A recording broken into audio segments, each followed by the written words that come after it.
आदाब। दो रुख में आपका इस्तकबाल करते मैं हूं आपके साथ सना बारिश। दो रुख में आज का मौजू है लव जिहाद और सियासत के दो रुख।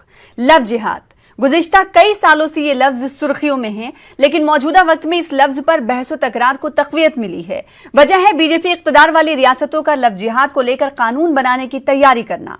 लव जिहाद पर जारी सरगर्मियों के बीच इलाहाबाद हाई कोर्ट ने आज इंटर रिलीजियस मैरिज पर अहम फैसला सुनाया है। कोर्ट ने कुशीनगर मामले में अपना फैसला सुनाते हुए कहा कि अदालत इन्हें हिंदू और मुस्लिम की शक्ल में नहीं देखती। कोर्ट ने कहा कि कानून दो बालिग लोगों को एक साथ रहने की इजाजत देता है और उनकी जिंदगी में कोई भी शख्स या खानदान दखल अंदाजी नहीं कर सकता। यहां तक कि रियासती सरकार भी इस पर एतराज नहीं जता सकता। अदालत के इस फैसले से योगी सरकार को बड़ा झटका लगा है। हालांकि इसी तरह के एक मामले में पहले अदालत ने कहा था, जो कि डेट 11 नवंबर थी, कि शादी के लिए तब्दीली मजहब जरूरी नहीं, जिसके बाद योगी सरकार ने इस हवाले से कानून लाने का ऐलान किया था। अदालत का ये फैसला न सिर्फ यूपी सरकार की कोशिशों को परेशानी में डाल रहा है, बल्कि ये फैसला दूसरी रियासतों के लिए भी नजीर बन सकता है। बहरहाल इस पर सियासत भी खूब हो रही है। बीजेपी लव जिहाद को कौमी मसाइल से ताबीर कर रही है, तो अपोजिशन जमातें इसे ध्यान भटकाने का हरबा मान रही हैं। दो रुख में कई सवालों के जानेंगे जवाब दो खास मेहमानों से। सबसे पहले दो खास मेहमानों का तारुफ करा दें। हमारे साथ खास मेहमान अश्वनी उपाध्याय, जो कि बीजेपी एक स्पोक्स पर्सन है, आप वकील भी हैं, आपका वकालत का नजरिया भी जानने की इस पर कोशिश करेंगे। साथ ही साथ तहसीन पूनावाला साहब, जो कि पॉलिटिकल एनालिस्ट हैं, हमारे दरमियान मौजूद हैं, सियासी तज्जिया निगार हैं। आप दोनों खास मेहमानों का इस्तकबाल करते हैं। सबसे पहले अश्वनी उपाध्याय साहब, आपके पास ही आना चाहेंगे। 11 नवंबर को जो जजमेंट था अदालत का, हाई कोर्ट का, इलाहाबाद हाई कोर्ट का, वो हमें मालूम है कि उन्होंने कहा था कि शादी के लिए धर्म परिवर्तन जरूरी नहीं। आज इलाहाबाद हाई कोर्ट ने इसी नौयत के एक केस में कहा है कि एक बालिग जोड़े को किस तरह से रहना है और कैसे फैसले लेने हैं, अपना हम सफर चुनने का उन्हें अधिकार है, हक हासिल है। इस पर रियासती सरकारें भी एतराज नहीं जता सकती। ऐसे में योगी सरकार के लिए बड़ा झटका माना जा रहा है, साथ ही साथ बीजेपी के लिए बड़ा झटका है। देखिए सना, जो हाई कोर्ट का पहले का फैसला था वो भी ठीक है, जो हाई कोर्ट का अब फैसला आया ये भी ठीक। लव जिहाद कोई आज की समस्या नहीं है, लव जिहाद बहुत पुरानी समस्या है। लव जिहाद केवल भारत की समस्या नहीं है, बल्कि लव जिहाद अंतर्राष्ट्रीय समस्या है। और जब मैं कहूं लव जिहाद, तो लव जिहाद का मतलब धोखे से विवाह, साम दाम दंड भेद द्वारा विवाह या निकाह, नाम बदल के किसी से निकाह करना, अपनी पहचान छिपा के किसी से विवाह या निकाह करना, धोखा दे के निकाह करना। और वो केवल मुस्लिम्स की बात नहीं है, वो हिंदू अपना नाम छिपाए, मुस्लिम अपना नाम छिपाए, पारसी अपना नाम छिपाए या क्रिश्चियन अपना नाम छिपाए। और मैं इसलिए कह रहा हूं कि आज की समस्या नहीं, क्योंकि हमारे देश में जो इंडियन पिनल कोड चल रहा है ये 1860 में लागू हो गया था। जो इंडियन पिनल कोड आज की डेट में चल रहा है, इसकी ड्राफ्टिंग मैकाले ने किया था। 1850 में इसकी ड्राफ्टिंग करना शुरू किया था, 1860 में लागू हुआ। और इसमें सेक्शन 493 में आपके दर्शकों से भी कहूंगा, आपको भी कहूंगा कि आप एक बार उसको गूगल पे सर्च करके देखिए 493 क्या कहता है। 493 कहता है कि अगर आप धोखे से किसी से विवाह या निकाह करेंगे तो 10 साल की सजा होगी। तो कानून तो पहले से है, केवल जरूरत यह है कि इसको धोखा क्या है, इसी धोखे को डिफाइन करने की जरूरत है। यानी फर्जी स्टैम्प पेपर का यूज करके निकाह करना धोखा है, या गलत तरीके से जो गवाह होते हैं गलत गवाहों को यूज करना धोखा है, नाम बदलना धोखा है, पहचान छिपाना धोखा है, अपनी जाति छिपाना धोखा है, अपना पता गलत बताना धोखा है। तो मेरा ये कहना है कि आज नहीं तो कल ये तो आईपीसी में आएगा, आईपीसी में पहले से ही है इंडियन। बस हो क्या रहा है, सवाल तो वही है अश्वनी उपाध्याय साहब, जब कानून पहले से ही मौजूद है तो आखिर जरूरत क्या है इस कानून को बनाने की? 493 में 10 साल की सजा धोखे से विवाह करने भी ये तो लिखा गया, लेकिन ये भी बताया गया है कि धोखा क्या है। इसलिए मैं कहता हूं, अगर एक वकील के नाते, आज मैं आपके पैनल पे एक वकील के नाते बैठा हूं, मैं भाजपा का नेता होने के नाते नहीं बैठा हूं, एक यहाँ पे मैं सुप्रीम कोर्ट का वकील के नाते अपनी बात रख रहा हूं। तो मैं ये कहना चाहता हूं कि सेक्शन 493 में एक सब क्लास जोड़ दिया जाए, या एक उसमें प्रोविजन जोड़ दिया जाए, या उसी में एक नीचे केवल उसको डिफाइन कर दिया जाए कि धोखा क्या है। नाम बदलना धोखा, पहचान बदलना धोखा, अपना पहचान छुपाना धोखा। और एक बात और मैं आपको एक बात और सना आपको बताना चाहूंगा, ये कानून बनने के बावजूद भी अगर शाहरुख खान अपनी बिना पहचान छिपाए गौरी से शादी करेंगे तो कोई दिक्कत नहीं। अगर सलमान खान और सैफ अली खान बिना पहचान छिपाए करीना कपूर से शादी करेंगे तो कोई दिक्कत नहीं। अगर राजू वाड्रा बिना पहचान छिपाए प्रियंका गांधी से विवाह करेंगे कोई दिक्कत नहीं। हमारे साथ शहजाद भाई बैठे हैं, शहजाद भाई ने अपनी पहचान नहीं छिपाई, तहसीन भाई बैठे हुए, तो तहसीन भाई ने अपनी जाति छुपाई, न अपना पहचान छुपाया, न अपना धर्म छुपाया, इसके बावजूद प्यार किया।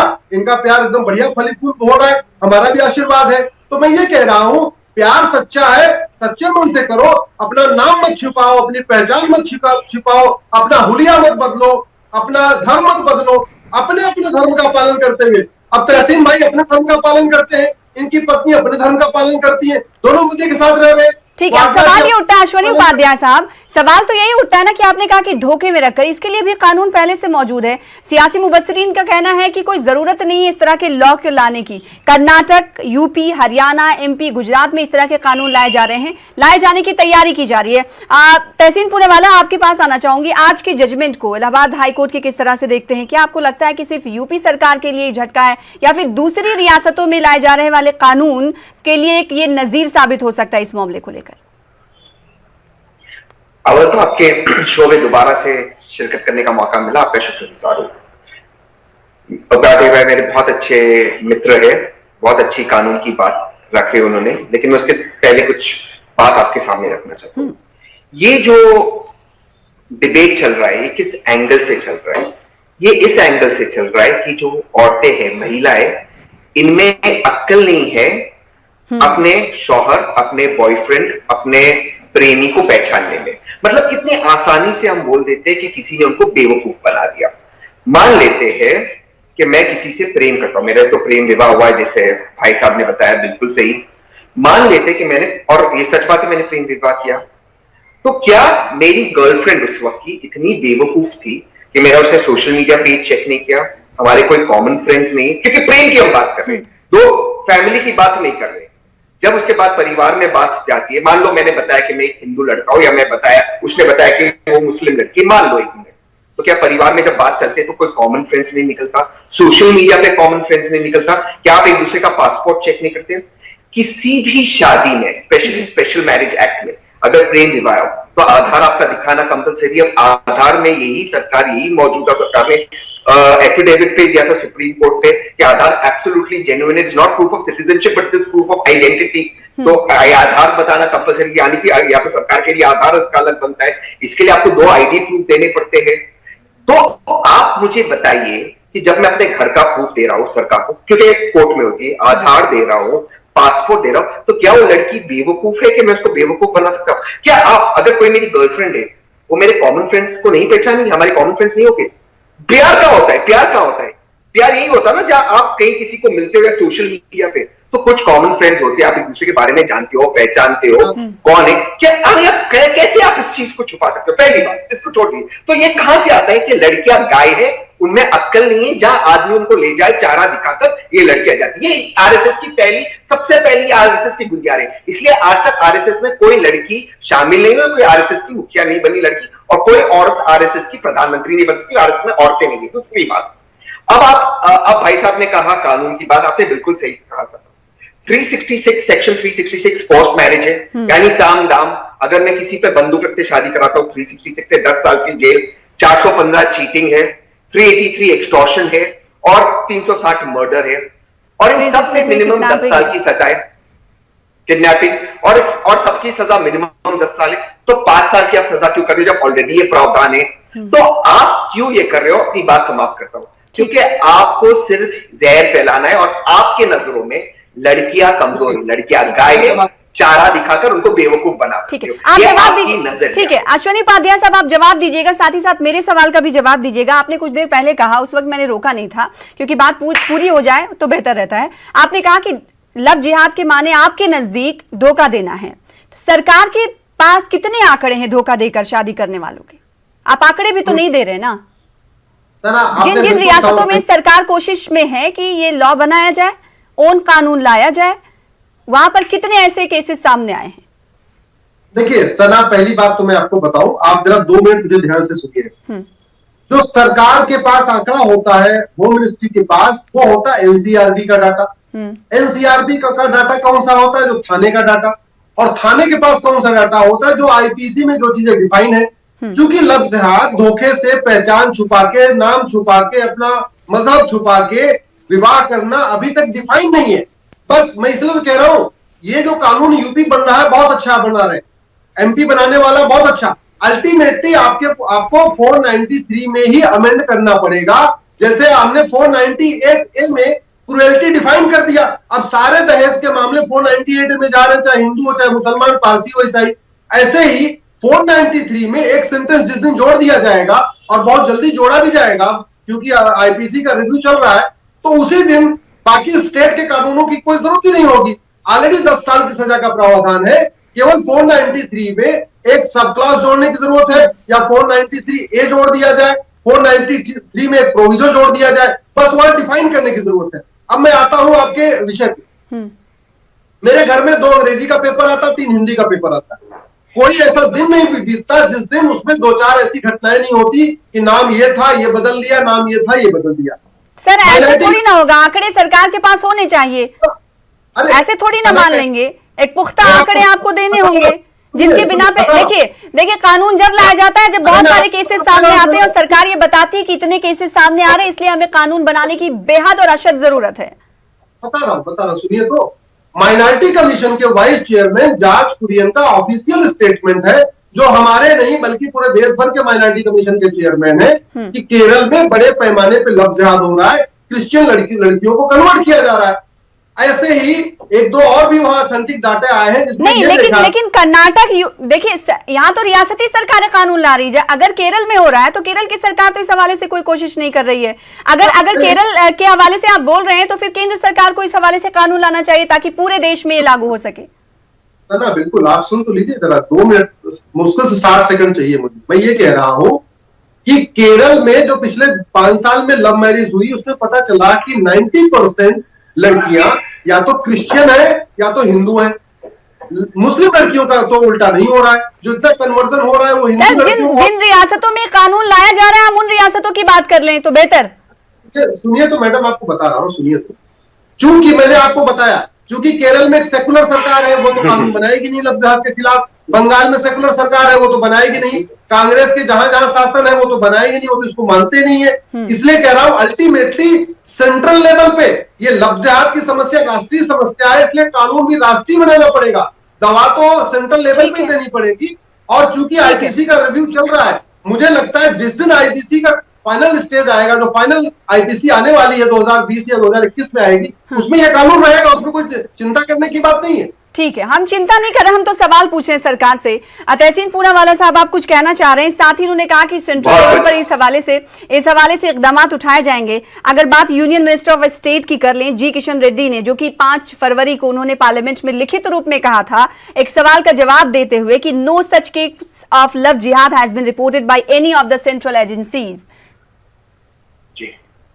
और अब कह रहे हैं कि लव जिहाद के मामले बहुत बढ़ रहे हैं, फिर किसकी मानी जाए?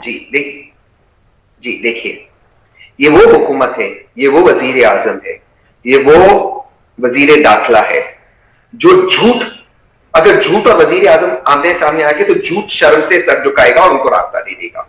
क्यों, मैं आपको बताता हूं।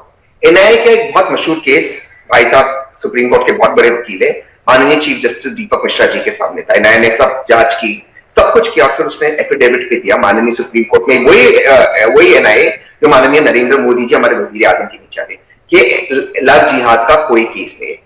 परसों उत्तर प्रदेश पुलिस ने रिपोर्ट दिया कि कोई भी लव जिहाद का केस नहीं है। आप इनसे डेटा मांगोगे तो ये डेटा नहीं देंगे, कहेंगे लाखों केस है, लेकिन आप 25 केस नहीं गिनवा पाओगे। अब आप अपने बात को कैसे कॉन्ट्रडिक्ट करते हो? आप sir please, I request you, आप अपनी बात को कैसे कॉन्ट्रडिक्ट करते हो? आप please, I request you Sana ji, not fair. आप प्लीज देना ना मेरे बात, प्लीज, नॉट फेयर। आप अपनी बात को कैसे कॉन्ट्रडिक्ट करते हो? आप खुद कहते हो रोज अखबार में, आप अपनी बात को कैसे कॉन्ट्रडिक्ट करते हो? सरदार भाई प्लीज, आई रिक्वेस्ट यू, मेरी बात खत्म होनी चाहिए, ऐसे डिबेट नहीं हो सकता। प्लीज मैं आपको जवाब दे देता हूँ, खत्म हो जाए, आप करेंगे, मैंने भी आपकी सारी बातों की जवाब दे रहा हूँ, प्लीज रुक जाइए, सुन तो लो, आप सुनो, मैं आपको मुझे नहीं सुनना है, बाद में सुनेंगे। अब आप अपनी बात कैसे कॉन्ट्रडिक्ट करते हो? मैं ये कह रहा हूँ, ऐसे नहीं होगा, आपको उनको रोकना होगा। मैं हर सवाल का जवाब दूंगा।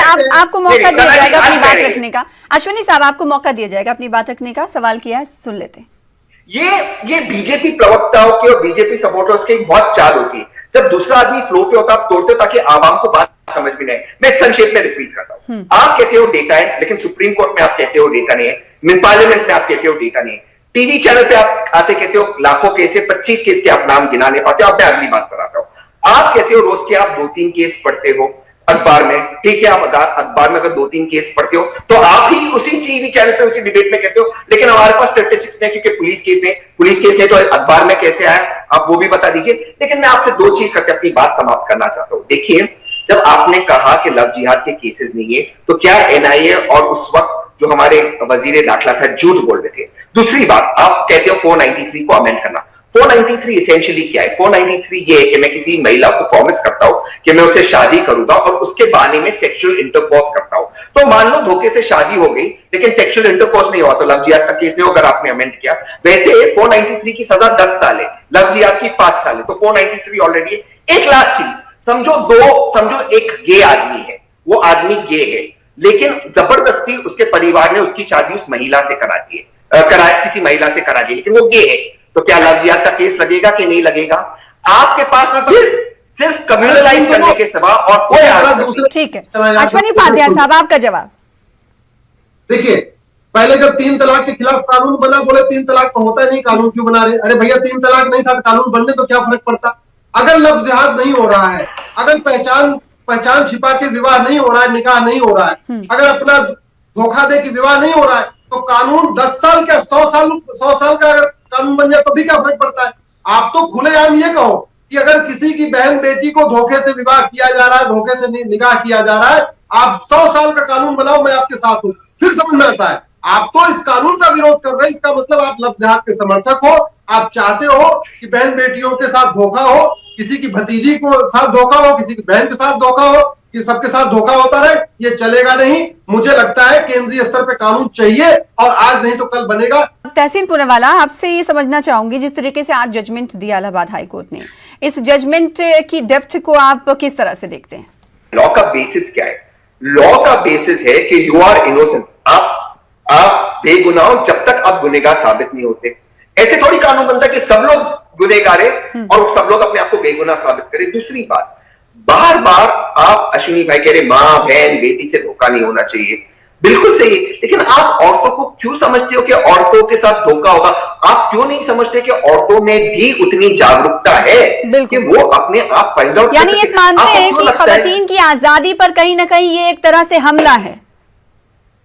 बिल्कुल। अब आप देख लीजिए, मेरा विवाह हुआ, मेरी मम्मी मुसलमान है, मेरी पत्नी हिंदू है, प्यार से रहते हैं, एक दूसरे के साथ रहते हैं, इसमें आप हर चीज में आप धर्म क्यों लेते हैं? क्या मेरी वाइफ या मेरी मम्मी में उतनी सेंस नहीं थी कि वो अपना लाइफ पार्टनर चूज करे? क्या उनमें इतनी सेंस नहीं थी? क्या मेरी मम्मी को इंटरनेट नहीं आता चलाने, लेकिन वो फाइंड आउट कर सके? ये तो बेसिक बातें हैं। आप क्या इस रियासती सरकारों के इस अमल को क्या पैट्रियार्की से जोड़ा जा सकता है? बिल्कुल पैट्रियार्की से। ये आरएसएस की विचारधारा है। आरएसएस ने हमेशा, आरएसएस का आज तक कोई, आरएसएस में लड़कियां क्यों नहीं है? क्यों मोहन भागवत कहते कि मर्दों की जगह बाहर है, औरतों की जगह किचन में है, तभी भारत प्रगति करेगा? ये आरएसएस की विचारधारा है। कभी कोई आरएसएस की महिला, आरएसएस में महिला नहीं, पर कभी कोई महिला बीजेपी की अध्यक्ष बनी? कभी नहीं बनी। आरएसएस में सावरकर क्या लिखते हैं? वो कहते हैं कि औरतों का बलात्कार होना चाहिए, पॉलिटिकल रेप के बारे में लिखते हैं।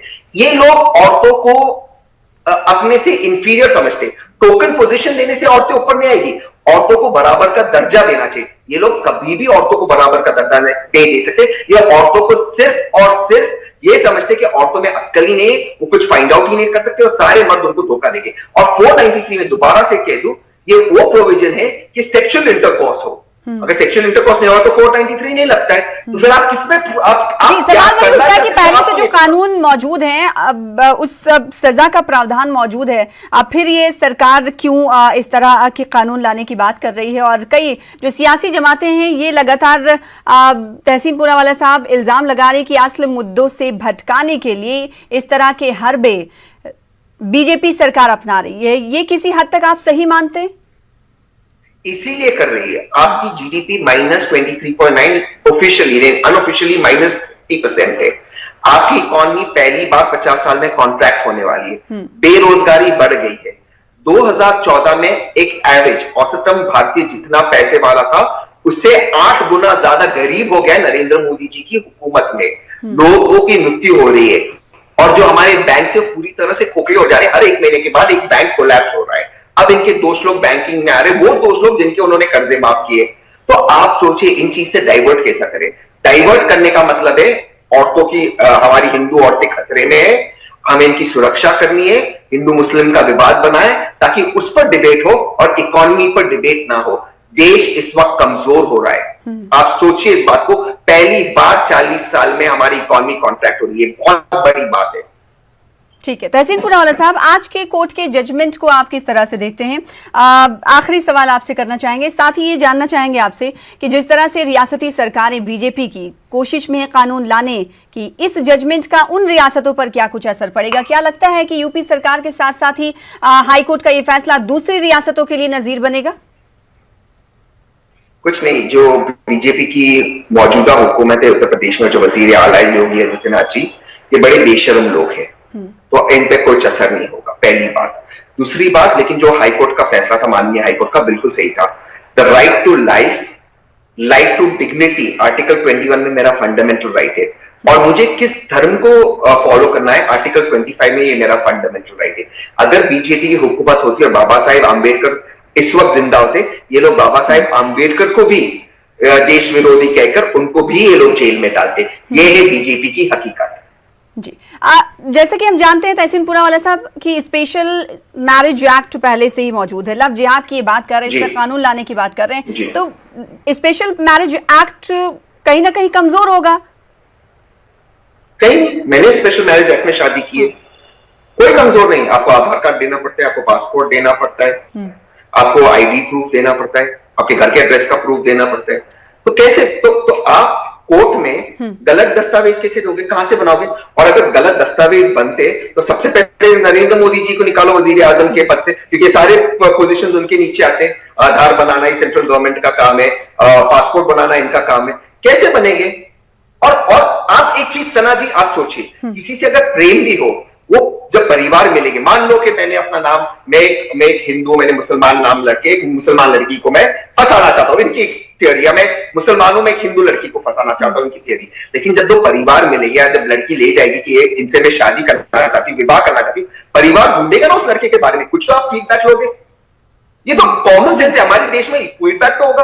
तो अगर उस परिवार का कोई पता नहीं, वो लड़का सोशल मीडिया पे नहीं, उसके पास कोई दस्तावेज नहीं, कोई डॉक्यूमेंट्स नहीं, स्कूल के सर्टिफिकेट नहीं, स्कूल में कोई दोस्त नहीं, कॉलेज में कोई दोस्त नहीं, इस तरह से विवाह होती है। भले प्रेम की विवाह, भले प्रेम विवाह, आप कुछ तो देखोगे ना परिवार के बारे में, क्या बिना देखे आप शादी करोगे? तो इनको आंकड़ा क्यों नहीं पेश करते आप? लगातार ये सवाल किया जाता है तहसीन पूनावाला साहब, ठीक है आप कानून लेकर आ रहे हैं, आंकड़े बताइए कौन कौन सी रियासतों में कितने धोखाधड़ी के मामले ये पेश आए हैं जिससे शादी की गई है, फिर आंकड़े देने में आखिर क्यों पीछे हटते हैं जब कानून ला रहे हैं? तो क्योंकि झूठ बोल रहे, इसलिए भाग गए भाई साहब आपके शो से। क्योंकि इन्होंने माननीय सुप्रीम कोर्ट में, इन्होंने पार्लियामेंट में कहा है कि ऐसे केसेस नहीं है। बिल्कुल, इसका जिक्र मैंने पहले भी किया था, अश्वनी उपाध्याय साहब रहते तो उनसे इस हवाले से फिर से दोबारा से मैं सवाल करती। बेहद शुक्रिया तहसीन पूनावाला साहब हमारे साथ जुड़ने के लिए, साथ ही अश्वनी उपाध्याय का हमारे डिबेट में शामिल होने के लिए। फिलहाल इसी के साथ मुझे दीजिए इजाजत, कल फिर बड़े मुद्दे के साथ हाजिर होंगे, तब तक के लिए आदाब।